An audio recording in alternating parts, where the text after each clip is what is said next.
Last week, we talked about making the transition to longer races and exploring new trails. But as you start to push your limits, you'll encounter tougher terrain, unpredictable conditions, and even bigger mental challenges. My guest today is Maranda Muller from Mindset Movement, an ultra-endurance athlete and coach who specializes in helping runners navigate the mental and physical challenges of pushing their limits. Having recently stepped up to a 100-mile distance, Maranda has first-hand experience of what it means to master long runs, technical trails, and extreme conditions. Maranda, welcome back to the Trail Chasers. Thank you. It's great to be here, Dean. How are you feeling? I'm feeling good. Good. So this season, we're kind of taking it back and we're doing kind of a beginner's guide to trail running. And I think for me, it's great to have you on here, obviously as a coach, but also, we did chat in the previous episode. I think it was still quite fresh then about tackling your first 100 miler. So I think it would be great also to have that kind of personal experience. To start off with, I want to show you this picture. This season is sponsored by Gilnockie. And what I'm going to do is I'm not going to put you on the spot now, but I'm going to give you the episode to kind of think about it. And at the end, I will ask you what you would like to have on, or what 2 words you'll have on the back of your sock. Got it. So, obviously we did chat a bit about your journey in the previous episode, but what have been the kind of 5 most pivotal moments in your life, in your career, that kind of have led you to this point? So a big one for me would probably be my journey of sobriety and getting clean and sober. That is when I decided to take my running a little bit more seriously. So I decided to join Mindset Movement. I think also,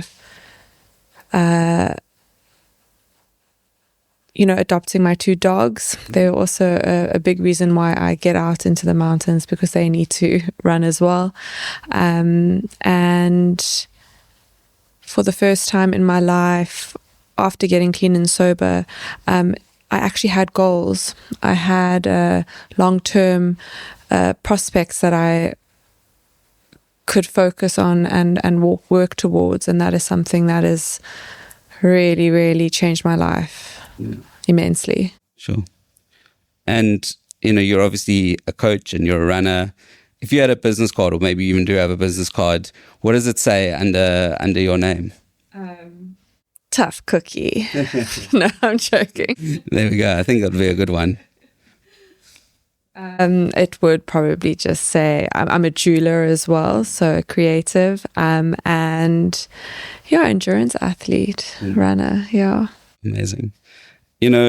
We did mention it, and, you obviously tackled your first 100 miler, but looking at kind of a beginner, stepping up to kind of those, maybe 20, 30 Ks, or even stepping up to an ultra, is there a kind of, okay, I'm ready for this, or is it kind of take the leap and figure it out?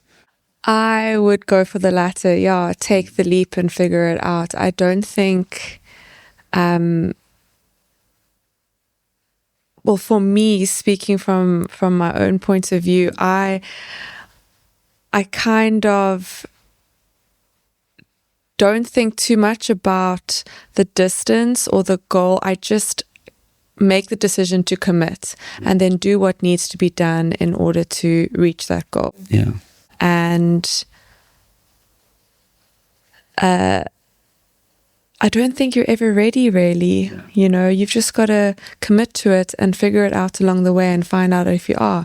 And the important thing is going through that training journey correctly. I mean, you don't rise to your expectations. You fall back to the level of your training or your preparation, Yeah. And when it comes to your athletes, do you kind of then encourage them to set these kind of big goals? Setting a goal that's achievable is also something we have to help monitor our athletes for. But if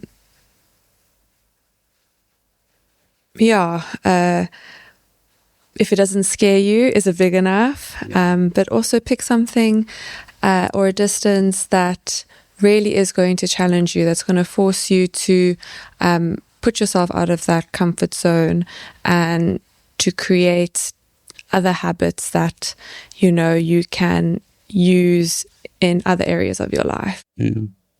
And looking back at kind of your miler, as well as kind of your athletes that kind of have stepped up to longer distances, you know, what are the kind of mistakes that you see often being made?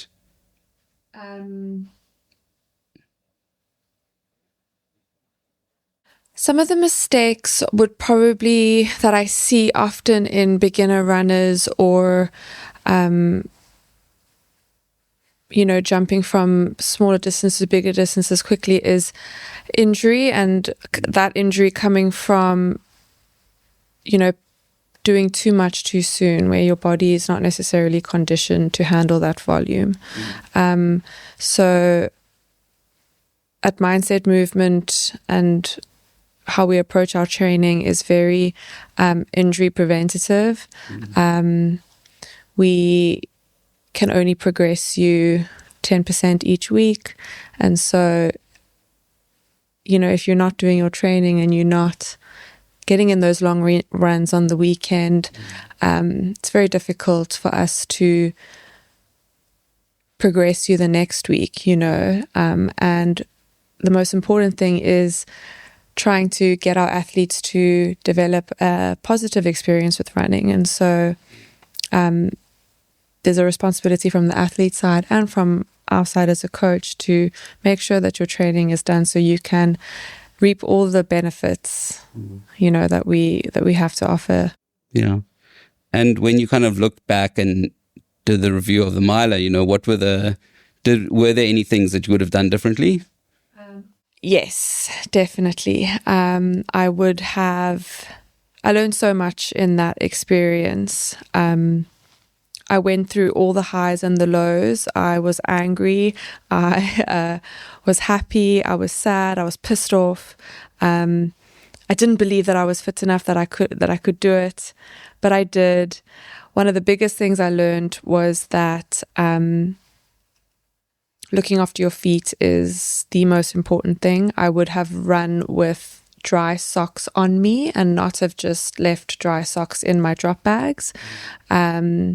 I think I would have tried to keep my feet as dry as possible, but it was quite tough when you're running through rivers and your feet are constantly staying wet.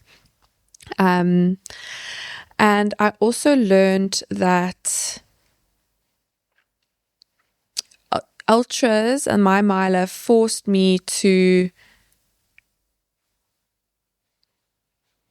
problem solve in the moment, you know. So I ended up breaking 2 sets of poles in my miler, and the first time it happened, I had a solid panic attack. I called Didier. I couldn't breathe properly because it happened 2Ks into the race. And Kyle then grabbed the phone from Didier and was like, listen here, stop fucking crying, and you don't need the fucking poles now. You need the poles for the end of the race. It's fine. We'll get you another pair at the 41K mark. I got those poles from him. Not even 5Ks later, I cracked the second pole.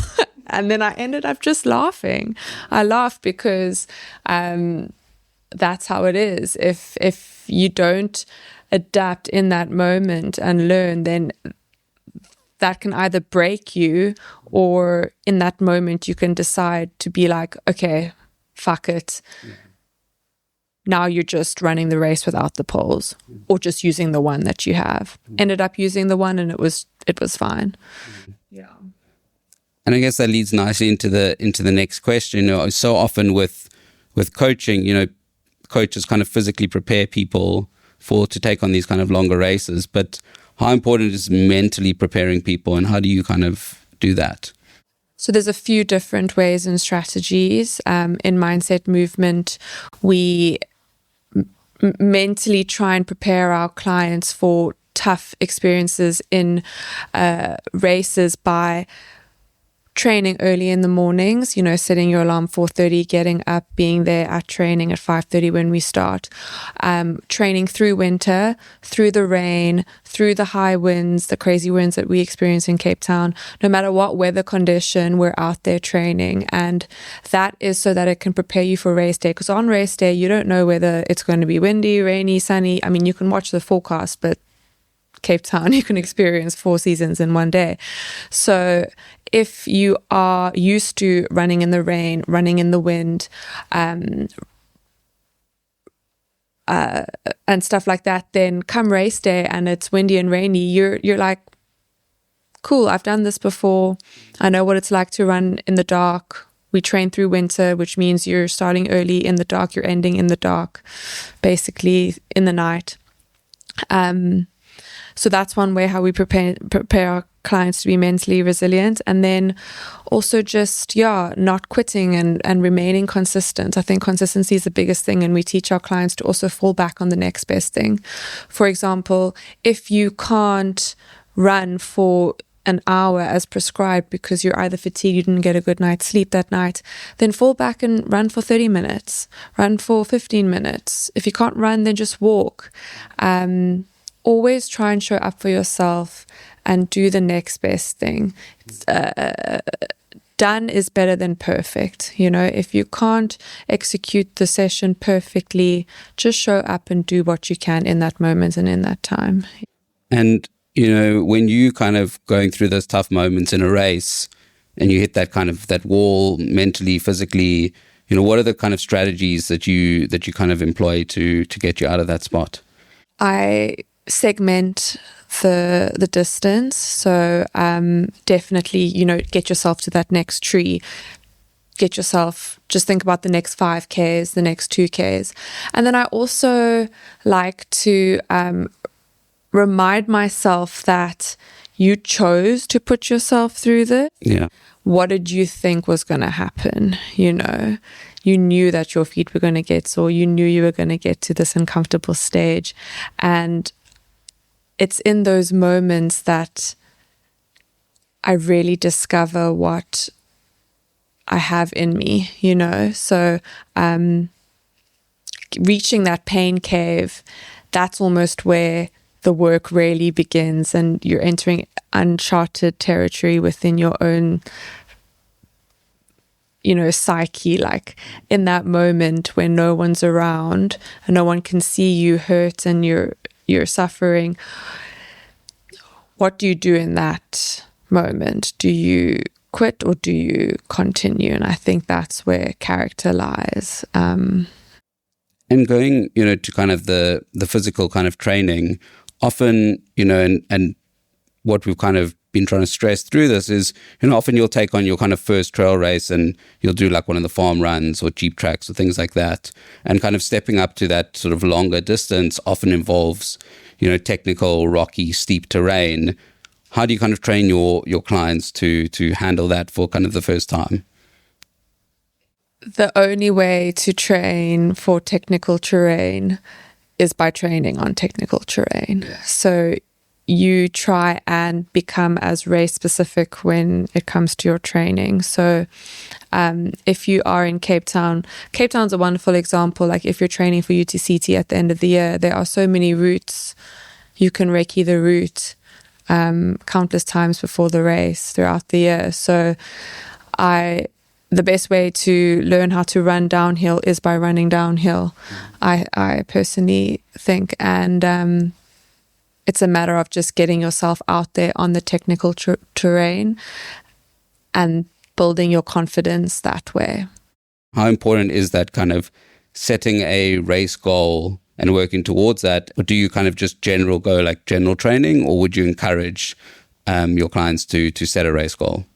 I would definitely encourage them to set a race goal. I, for one, love the energy that one picks up at a race. And so picking a goal or a specific race as a goal, I find really helps build focus for myself and direction. And I see the same thing for my clients, you know. And then, yeah, just also keeping in mind what is that goal. So we focus on trail as well in Minds Movement, but we also have road runners. So when it comes to your race, you need to know that if it's a trail race, your focus is going to be on trail, and if it's a road race, your focus is going to be on road. And sometimes that may look like you having to do your run alone on a Saturday morning because the rest of the group is out on the trails. But that also then ties into mental resilience and mental toughness, as well as accountability and responsibility. You know, if the rest of the group is training on the mountains, but you have to run on the road alone and you're not used to that, but you still go and do it, that's building evidence within yourself that you can do hard and uncomfortable things. Yeah, and stick to the training.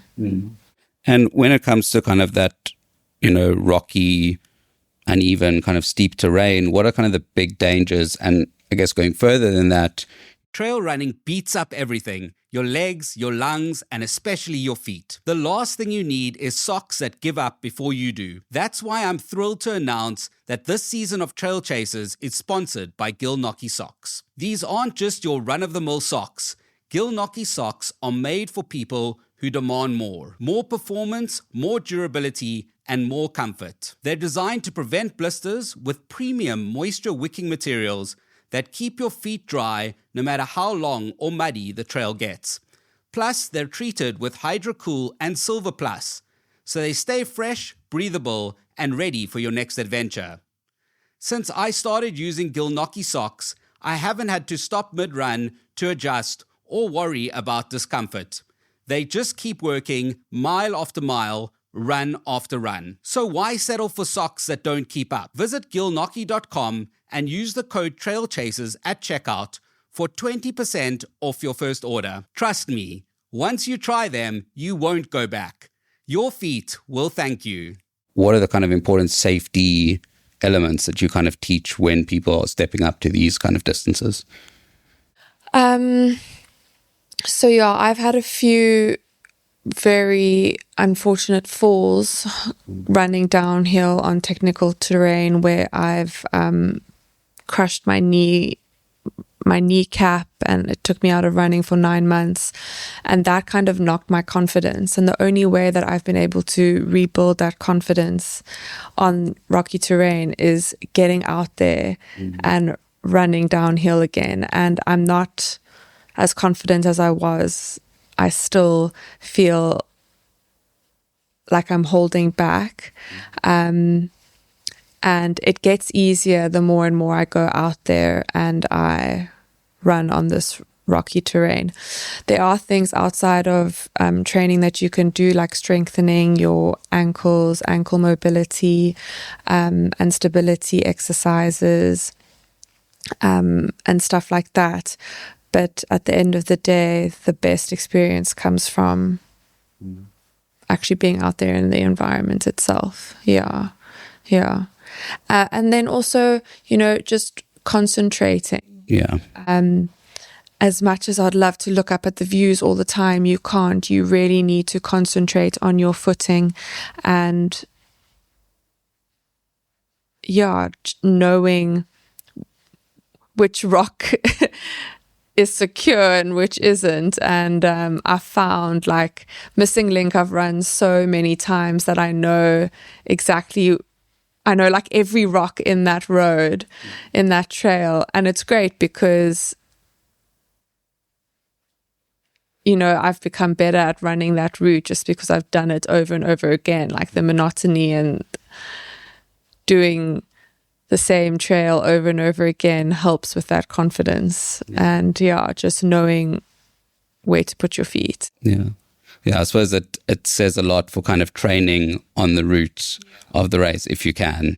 And that's what ultra is. I mean, running and training for an ultra, it's long hours. And sometimes my coach has taught me to take the word boring out of my vocabulary, because if you're going to complain that training or running the same route or the same loop is boring, then shame, you've got something, you're going to get a rude awakening, because it's sometimes very monotonous, training for an ultra, because it's just long days out running. Yeah.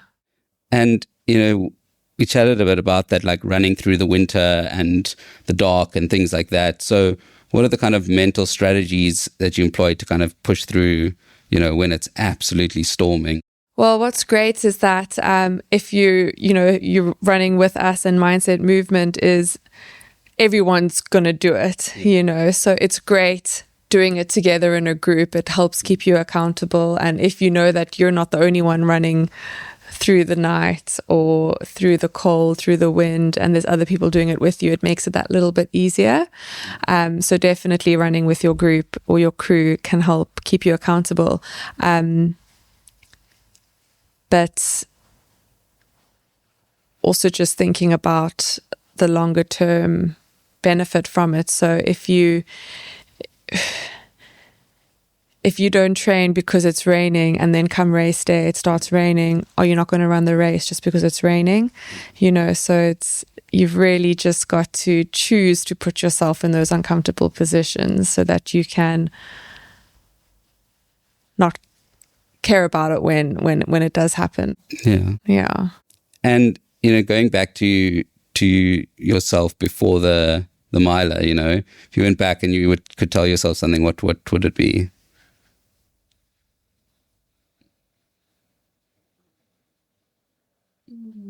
Don't break your poles. Probably I would tell myself,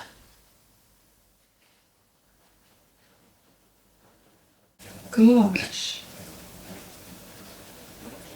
I was really, really proud of myself for not quitting on that race. It wasn't an option. So I feel like I can't tell myself, don't quit, because I didn't. I think I would tell myself to run with 2 dry pairs of socks. Like, that really fucked me up, not having a pair of dry socks on me. So that's something I will always do now going into the next ultra. But I would have never known that unless I had made that mistake.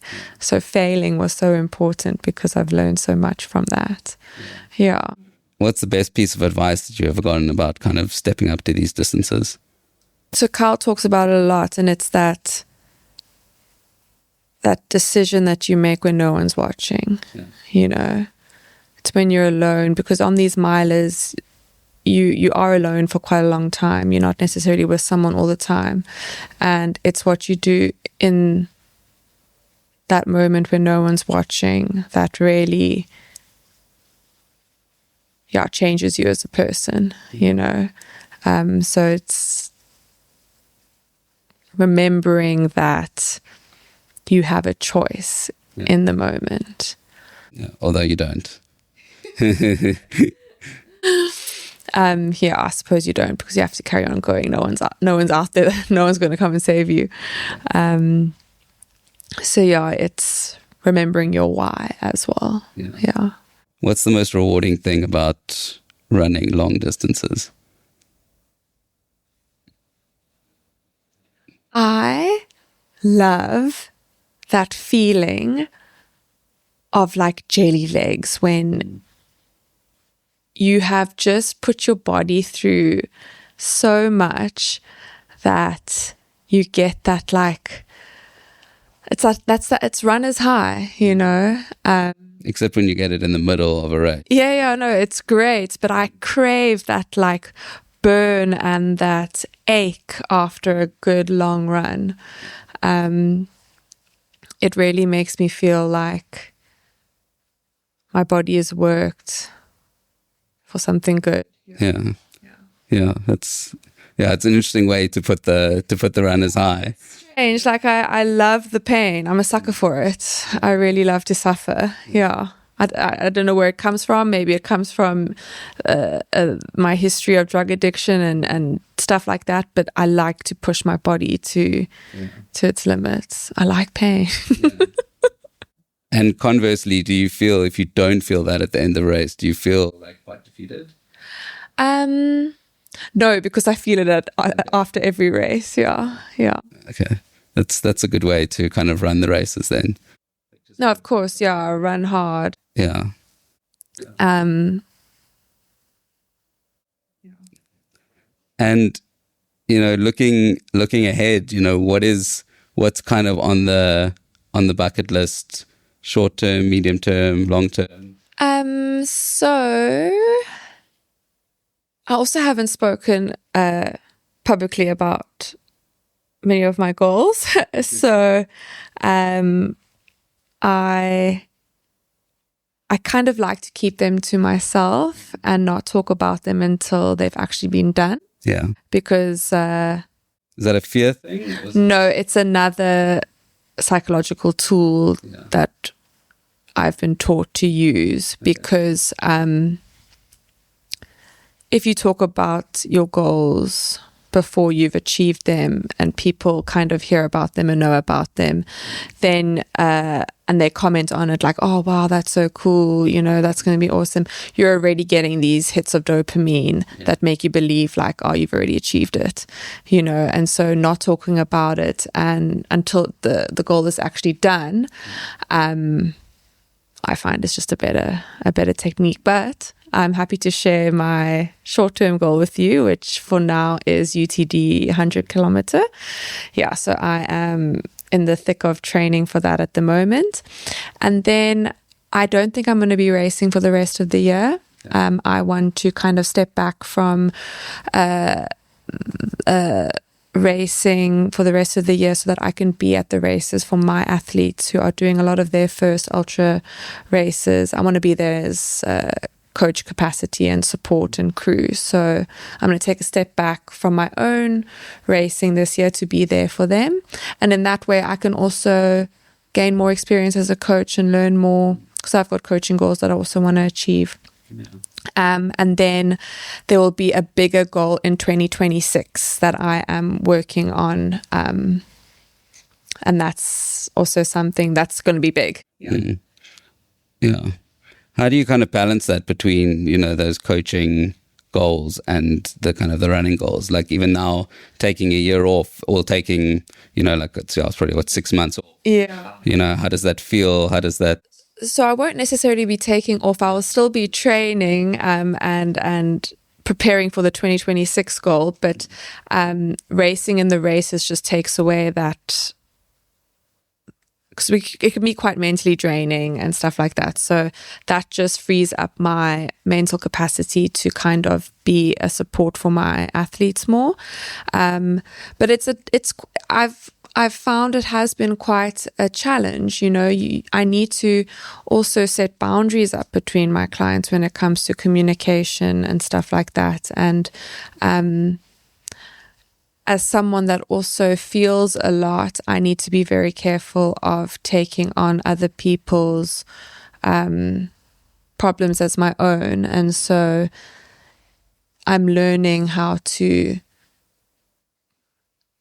keep those boundaries and keep professional within an environment, in a space where you have to develop really close personal relationships with these people, because you know everything about their life, about their work, about their stress, so that you're able to coach them the best that you can. So you also almost end up becoming not a psychologist, but you're helping them with everything in their life, and that can be quite taxing and scary sometimes. And I never want to say the wrong thing or do the wrong thing. Yeah.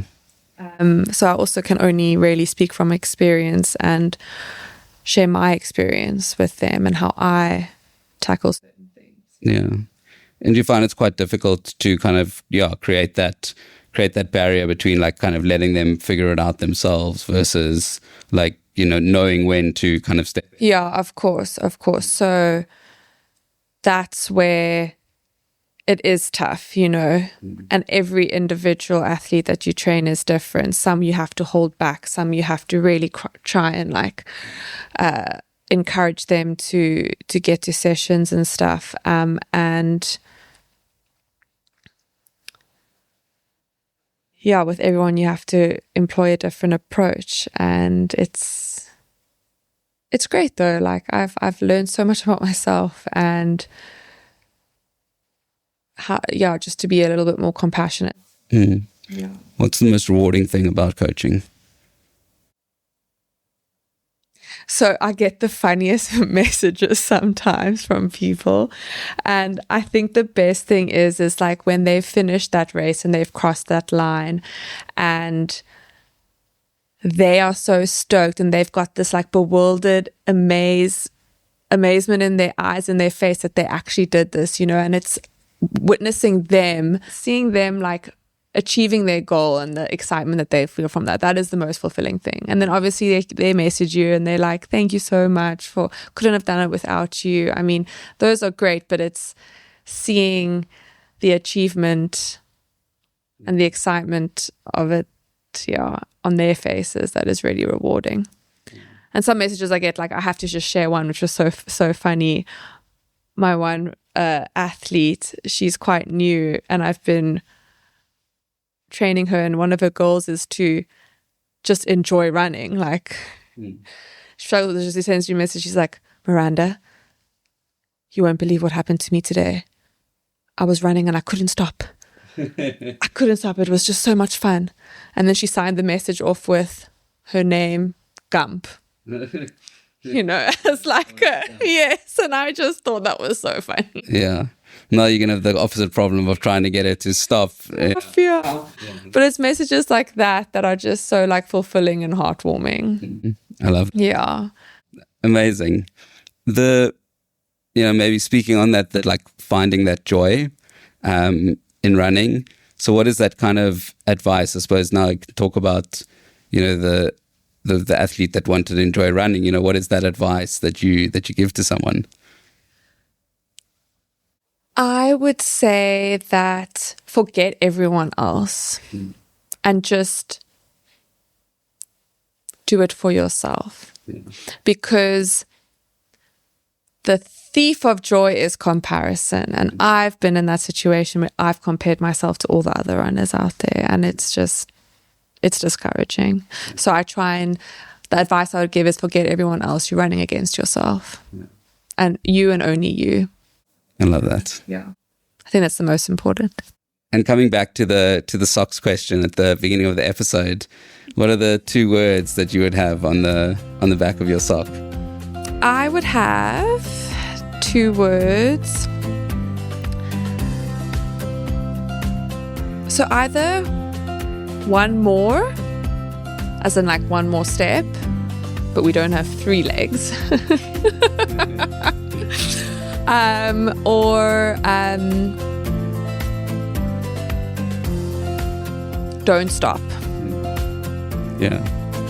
I like the one more. Yeah, one more. One more. Yeah, one more, whatever you want, whatever. Amazing. As always, thank you so much. Thank you so much, Dean. I always enjoy these interviews, so thank you. It was great. Thank you. Appreciate it.